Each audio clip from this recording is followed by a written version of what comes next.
Hello everyone and welcome back. Today we're talking about the Euphoria season finale, and that was emotionally satisfying. For better or for worse, this season has given us a lot to talk about, and you can say what you will about this season, but it was never boring.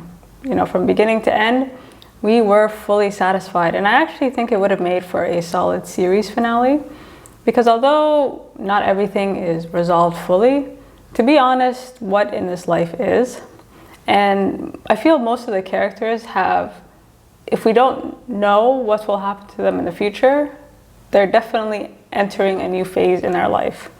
You know, one chapter has been closed and a new chapter is beginning. So we'll see how they build up in season 3, but overall I was satisfied. And watching this finale, you get the sense that Sam is a Shakespeare fan, because after all, it was Shakespeare who said, all the world's a stage and all the men and women merely players. They have their exits and their entrances, and one man in his time plays many parts. And this is especially true for these characters. And I feel like in life, we kind of alternate between being a main character and a supporting character. And in the context of the show, you are either in the audience or you are on stage. And our main characters, you know, had a chance to kind of look at their life and forcibly reflect.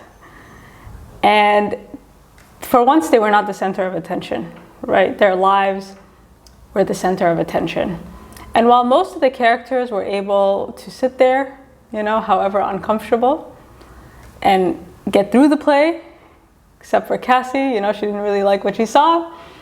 I think it was kind of brilliant to end the season with a play about our characters while our characters watch the play, because I think all of us have wondered at times how people take us. Like, it would be nice to see what other people see when I walk into a room, or when, you know, I think we've all wondered, like, there's how we think we impact people and how we actually impact people. And I find it's extremes, like either people will think better of you than you would assume, or they think worse, right? Like maybe they think you're trash. And these characters get to find out exactly what people think of them. And so much of these characters, you know, they spend, starting with Rue, like she's our narrator. She spends time observing people, looking at people. Cassie, Nate, Maddy, you know, they're so self-involved, right? Like if they're not talking about themselves, they're wondering what other people are saying about them. And I think these characters, in observing and judging other people, they either have neglected to, or they simply don't have the ability to, as we saw in Cassie's case, to kind of turn that same lens around on themselves and analyze their own behavior.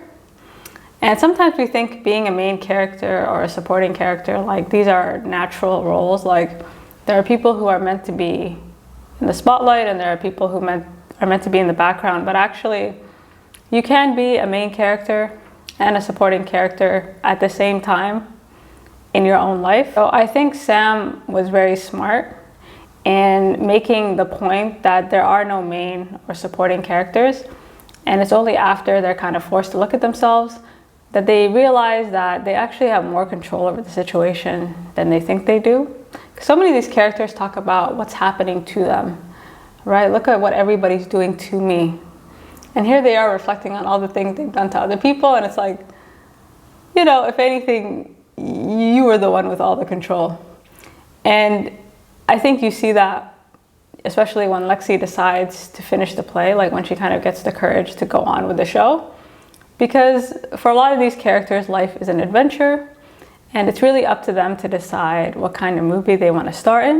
You know, do they want to move on and close this chapter, or do they want to just continue the drama? So this episode was chaotic for many reasons. Okay, so first, the transitions from one story to another was absolute madness. Also, the effects. So the episode begins and ends with the play, but within this time period, you're getting flash forwards, you're getting flashbacks. So you're seeing the effect that the play has on other people, you know, moving forward and even at the time. So, you know, you really, like, there was a lot to miss, I feel. And we'll start with the aftermath of Lexie's play. And this play was a long way from being over because the play continues and we're at the carnival scene. And everybody remembers that episode. Like, that was a long time ago. I thought it was so interesting that a lot of Lexie's play mirrored like past episodes. And it could be that Maddy and Cassie are predictable in terms of like, you know, what they say on a daily basis, because I think Maddy's character on stage was like, not only do I feel good, but I look good. And I was like, I remember that. But again, it could be that they're just easy to predict. So this play was, you know, again, it must have been hours, but Cassie decides to storm the stage and she just turns into the Joker. And Cassie is now in full meltdown. And even by the end of the episode, I don't think she's hit rock bottom. And she turns into this like Joker character. And her point is that it's not her fault that she is who she is, right? It's not fair that she's being punished for that. And she kind of claims that Lexie's motivations for doing this play is to highlight how much she suffered in her sister's shadow, right? She compares Lexie's experiences to that of the Taliban. And I love how the audience just doesn't care, right? They're like, show us your boobs. Like, is this part of the play? Like, you know, for us, it's so intense because we've seen everything leading up to it. But for the people watching, they're like, you need to backtrack. And basically, Cassie condemns Lexie for being a supporting character. You know, her whole thing is, you spent all this time judging us, but even if you wanted to turn that lens on yourself, there's nothing to judge, right? Lexie, you are basic, you have, you know, she's really going in on her. And I got the sense that Cassie wanted to coup Lexie because she's like judging all of us, right? Like, she's trying to make the point that we're all in this together. And I think she was hoping that Lexie would be the bad guy. But, you know, unfortunately, sis, that was just not the case. And I'm not sure if Lexie said, you know, the whole boyfriend situation, because she says, listen, I didn't put that part in the play. Like, I'm not sure if Lexie was lying about omitting certain plot points just to calm Cassie down. But whatever the case, everyone in the audience essentially clocks like, oh, this play is based on real life and this is messy. And so Cassie, in an attempt to save herself, ends up like outing herself. And it just turns into a family affair. So the mom comes on stage and Susie is amazing, right? Like, she's trying to save not just her daughter, but her daughter's play, right? Because she's like, it is a masterpiece. And she's like, you know, it's all part of the play. And she tries to kind of draw attention to Ethan. She's like, this guy's amazing, and shout out to Ethan. But, you know, she was really trying. But unfortunately, at this point, nothing can calm Cassie down, right? And when Cassie like slaps her mom away, the audience was like, hey, like, you don't do that to your parents, right? Like, Cassie's just out of control, throwing people off ponies, like. And then Maddy, I thought it was so funny that the only time Cassie was afraid is when Maddy came on stage and like ran after her. Like, Cassie, I was surprised she didn't fight back. You know, I thought Cassie, like, you guys tell me what you make of that, but Cassie was ready to fight everybody, but as soon as Maddy came, she ran for her life. And I guess there's two types of friends, right? Like, the friend that will like back you off, and then the friend that's like, yeah, do it, like, get her. And that fight was the most cartoonish, silly, nonsensical. Like, when you could hear the slap, I'm like, is this real life? Is this part of the play? Like, I could not take that seriously. And I'm sure, like, you know, it was kind of satisfying watching Maddy beat Cassie down, because Cassie was just out of control, you know. And I think Maddy has had the best story arc because she started off as so unlikable and so dumb. Like, they kind of gave her some dimension this season. And I do actually get the sense that Maddy will move on with her life and come out shining. You know, like, she's a good person on the inside, despite what you see on the outside. You know, I feel like she's really grown. So her arc, like, the way, in my opinion, you know, by the end of it, I was like, okay, Maddy, you've earned my respect. And so she's chasing her down, and she just, like, this whole scene of them in the bathroom, was interesting because Cassie basically breaks it to them like, hey, Nate broke up with me. And Maddy says, this is only the beginning. And I could have sworn I saw like hope in Cassie's eyes, right? Like she looked like, oh, like really? You know, and as someone who spent so much time observing Maddy, again, Cassie doesn't remember anything prior to Nate. Like her focus is on, you know, finding love. And when Maddy said this is only the beginning, I think Cassie was like, okay, well, when you put it that way. So Lexie's play at this point is in shambles, or seemingly in shambles, until Rue kind of helps her out, you know? And that was cute, you know, like, you know, Rue kind of gave her that boost she needed to dust herself off and try again. And, you know, throughout this play, there's been like an air of uncertainty. Like Lexie was waiting for something bad to happen, right? Like she was worried. She's like, what are people gonna do if they see it? And she couldn't even get through the play before someone, you know, came on stage to try and beat her down. So I think now that the worst has happened, she started off the play as a supporting character, but she ended the play as a main character, right? So now the fear of like what's gonna happen has kind of lifted from her, and she's able to like finish the play with confidence. And she dedicates it to Fez, who so wisely, you know, said, sometimes people need to get their feelings hurt, you know, and again, that speaks to how these characters so often think about what other people have done to them, but never so much what they've done to other people. And sadly, Lexie will never know how hard Fez worked to try and make it to her play. Like she'll never know, like he was, you know, the amount of how excited he was to go, and that's really sad. Okay, so now to Fez and the Ash situation. So this was the end of an era. So right off the bat, you know, the scene starts off tense. So since the beginning of the season, there's been this running storyline of who killed Mouse. And this guy, Custer, apparently, my understanding is he had some trouble with the police. And he really needs Fez to confess to these murders to possibly get himself a better arrangement or a better deal of some kind. But the police basically have their sights set on Fez because of this Custer guy. So Faye's boyfriend comes over and he starts talking, right? He's trying to get Fez to say something to incriminate himself. And thankfully, you know, Faye intervened. And Faye this episode, you know, especially, I love the contrast between like Faye and Ash.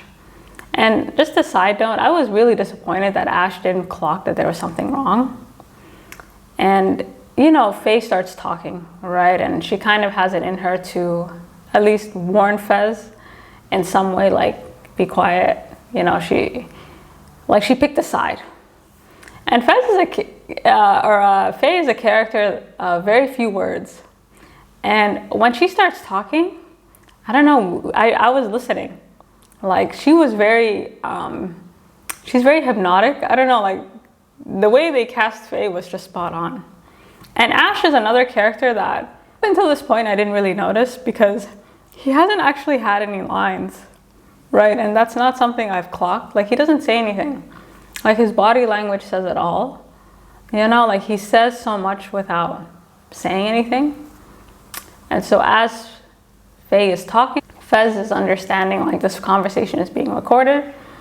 And for a minute, I thought Ash understood this too, because he takes out the knife and then he puts the knife back.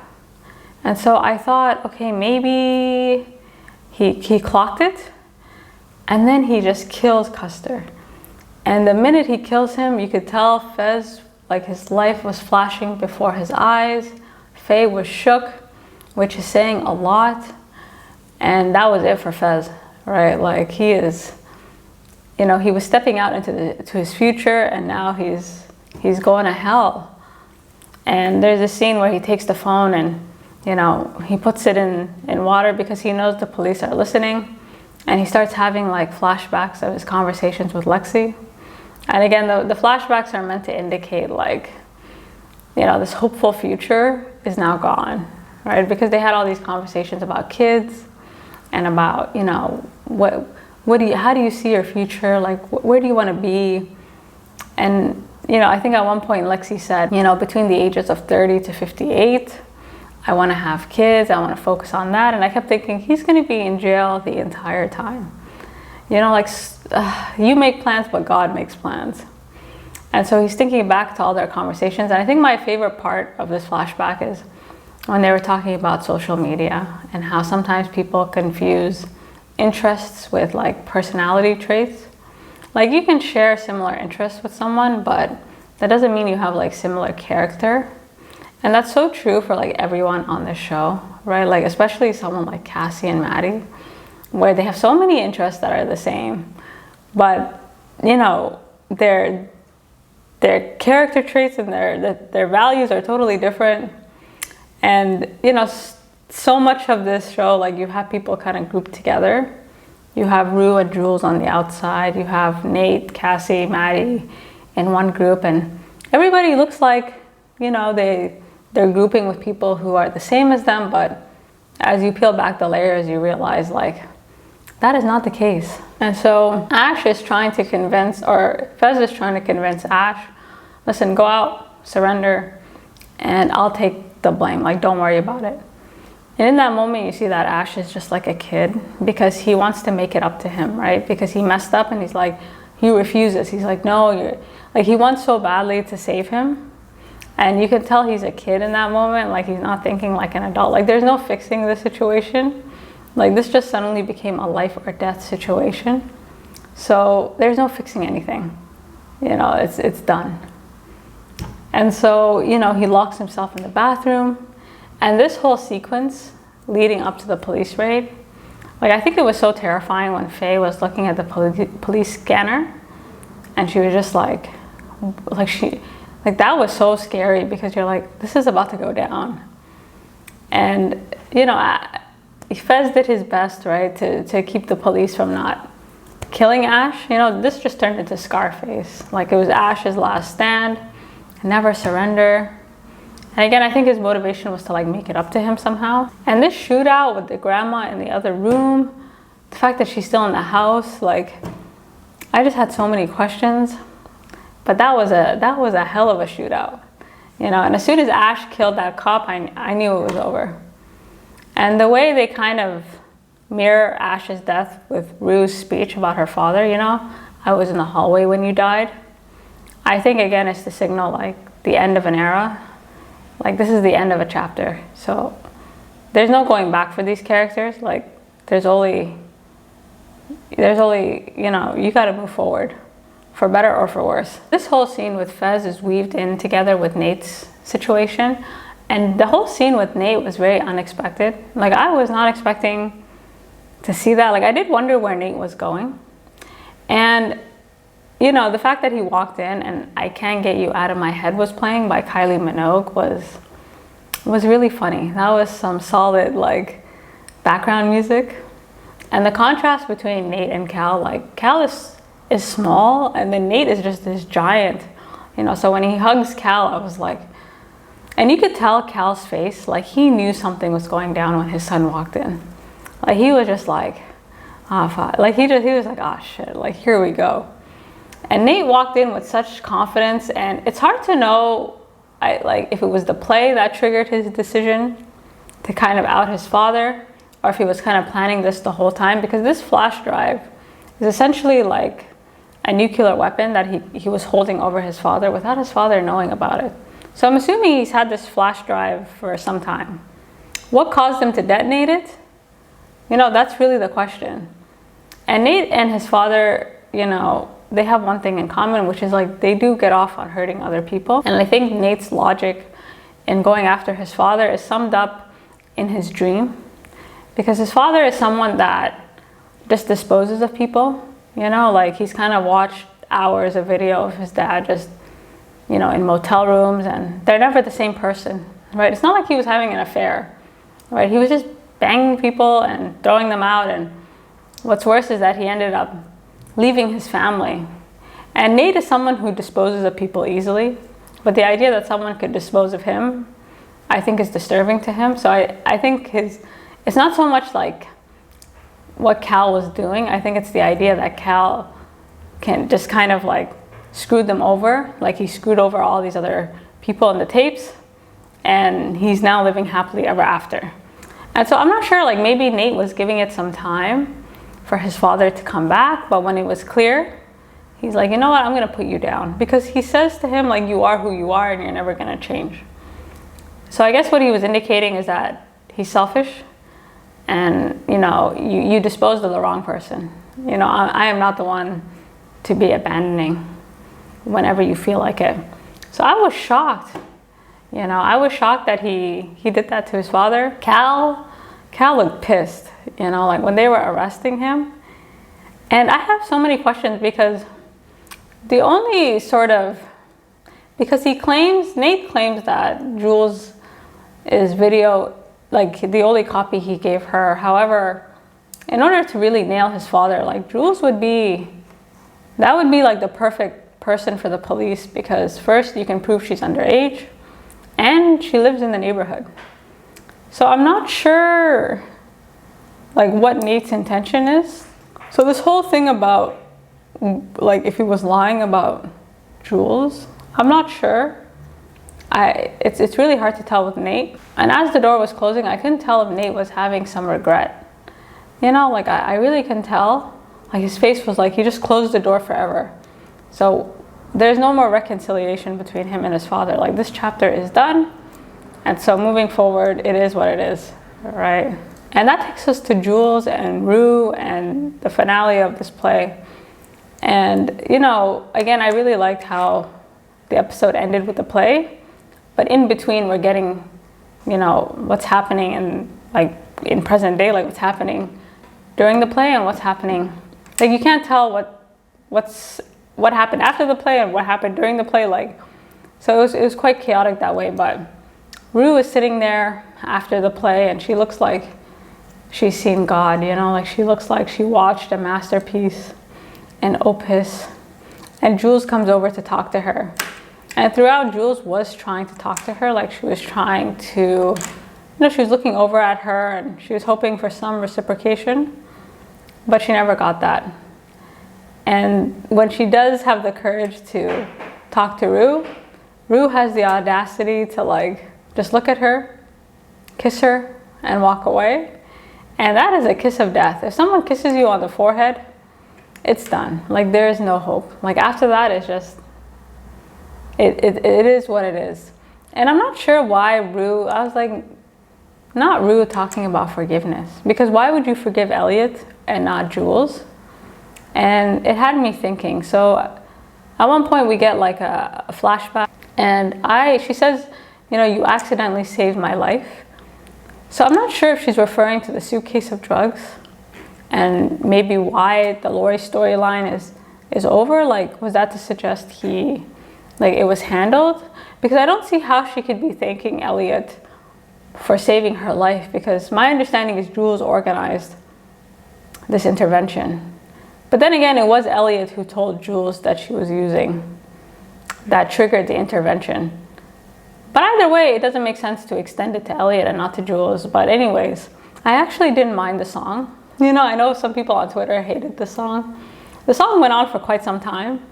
And I think, you know, the fact that he was like, I'm still working on it, and it was like 4 minutes. But the song was nice because it just spoke to like the emptiness of these characters and the loneliness.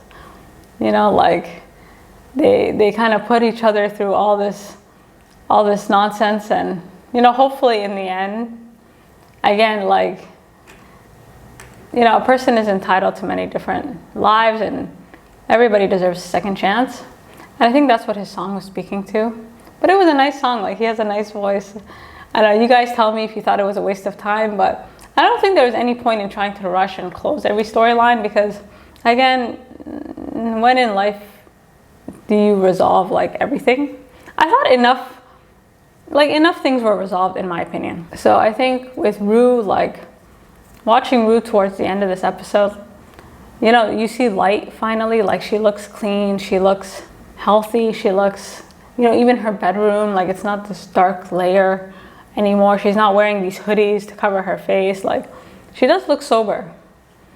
And I think this play, you know, enabled her to kind of, you know, see herself differently again, and you see that with this Lexie conversation. So she calls Lexi and she's like, can I come over? And you know, this conversation with Lexie Rue was actually the one to be like the person there for her friend, because Lexi's always been there for her, but she's never reciprocated, right? She's never been the one to give advice like in a sober. She's never been the one to like comfort Lexi. And so I think she was really trying, right? And the context of this conversation was, you know, what do you do with like all this grief? Like, how do you manage grief? And in Rue's eyes, Lexi found a way.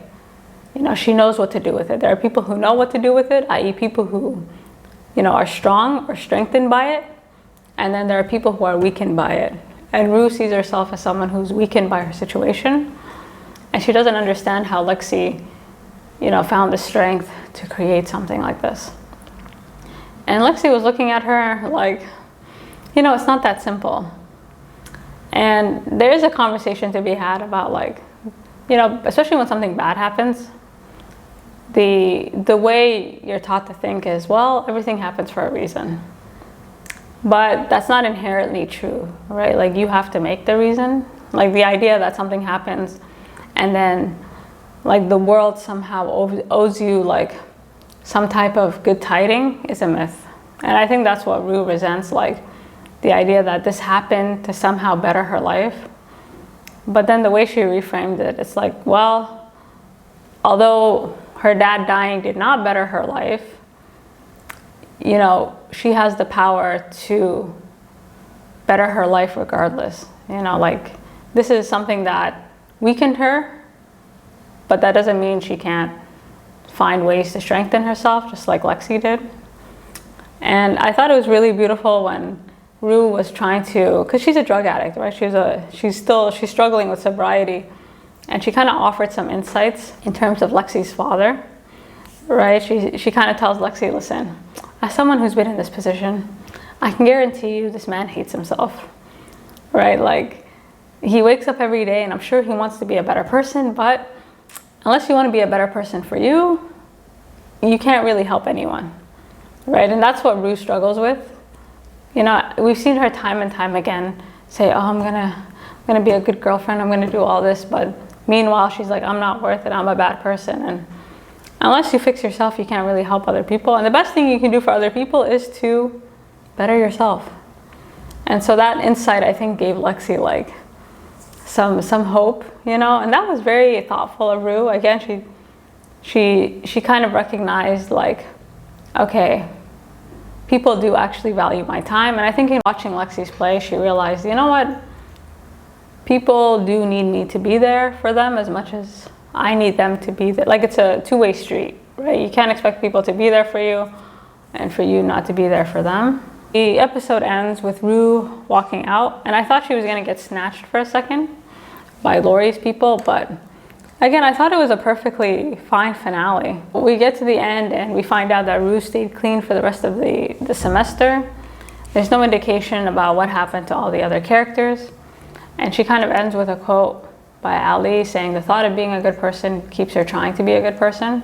And that's really nice, because the people who are the most the hardest on themselves are usually the ones that people love the most, right? And again, I think Lexi's play showed her that, well, damn, like, I didn't know you liked me that much.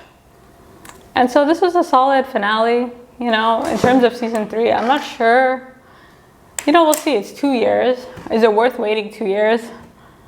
Probably not. But you guys let me know what you think. And